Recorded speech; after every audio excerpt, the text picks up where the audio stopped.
গত বর্ষায় ভয়াবহ বন্যার কবলে পড়ে ফেনী। পানির তোড়ে ভাঙন সৃষ্টি হয় বিভিন্ন নদীর বাঁধের ১০২টি স্থানে। ক্ষতিগ্রস্ত হয় ১১ লাখের বেশি মানুষ, প্রাণ হারান ৩৫ জন। আর্থিক ক্ষতি হয় ২,৬০০ কোটি টাকার বেশি। সম্প্রতি স্থায়ী সমাধান না করে ক্ষতিগ্রস্ত বাঁধগুলো মেরামত হচ্ছে জোড়াতালি দিয়ে। এতে আগামী বর্ষায় ফের বন্যার আশঙ্কা করছেন ফেনীর মানুষ।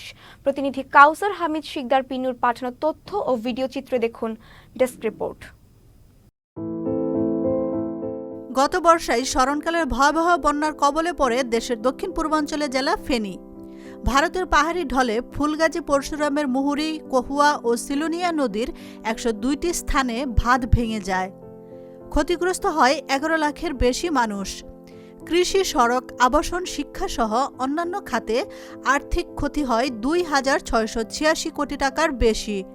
প্রাণ হারিয়েছেন ৩৫ জন।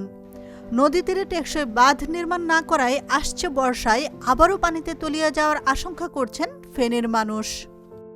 আরো ম্যাক্সিমাম ৩ থেকে ৩.৫ ফুট উঁচু করতে হবে, নাইলে এটা আবার ভেঙে যাবে।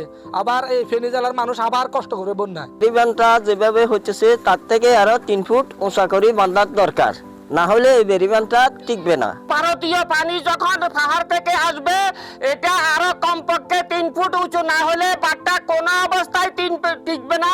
এখন তো মাটির যে বাঁধের এটা কোনো ভরসা, যে পানির স্পিড আইয়ে একটা ইন্ডিয়ার বাঁধ সার্ভিস পানি বহুত স্পিডে পানি আইয়ে।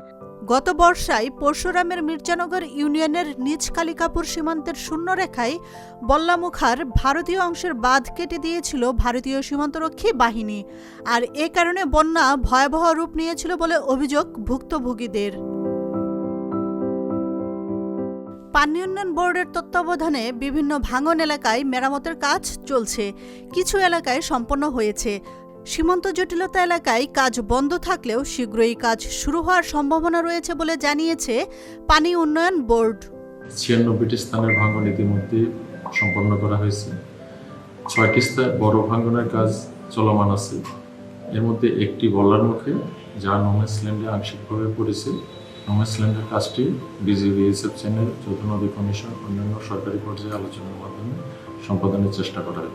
ফেনীর ভুক্তভোগীরা জানান, ভাঙন এলাকায় স্থায়ী বাঁধ নির্মাণ করা প্রয়োজন, অন্যথায় বাঁধ মেরামতের সকল টাকায় পানিতে যাবে। একই সাথে আসছে বর্ষায় আবারও ফেনী তলিয়ে যেতে পারে বলে শঙ্কা তাদের।